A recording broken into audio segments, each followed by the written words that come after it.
ఉమ్మడి ఖమ్మం జిల్లా అఘాయిత్యాలతో అట్టుడుకుతోంది. మొన్నటికి మొన్న మైనర్ బాలిక సంఘటన మరవక ముందే తాజాగా భద్రాద్రి కొత్తగూడెం జిల్లా అశ్వారావుపేట మండలంలో మరో సంఘటన బయటపడింది. వేసవి సెలవులు కావడంతో ఆనందంగా బంధువుల ఇంటికి వచ్చింది 9 ఏళ్ల బాలిక. తన 3 ఏళ్ల చెల్లితో కలిసి ఇంటి ముందున్న కిరాణా దుకాణానికి చాక్లెట్లు కొనుక్కోవడానికి వెళ్లడమే ఆ చిన్నారి చేసిన పాపమైంది. 60 ఏళ్ల దుకాణదారుడు ఆ చిన్నారుల అమాయకత్వాన్ని ఆసరాగా తీసుకుని తనలోని రాక్షసుడిని బయటకు తీశాడు.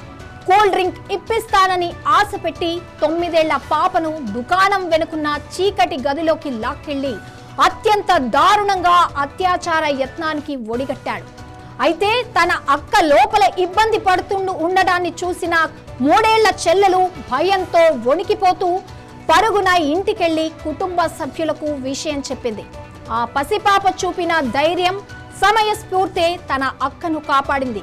వెంటనే కుటుంబ సభ్యులు, స్థానికులు దుకాణానికి పరిగెత్తుకెళ్లి నిందితుడిని రెడ్ హ్యాండెడ్ గా పట్టుకున్నారు.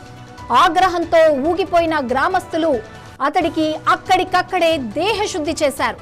వారి నుండి తప్పించుకున్న ఆ నీచుడు నేరుగా పోలీస్ స్టేషన్ కు వెళ్లి లొంగిపోయాడు.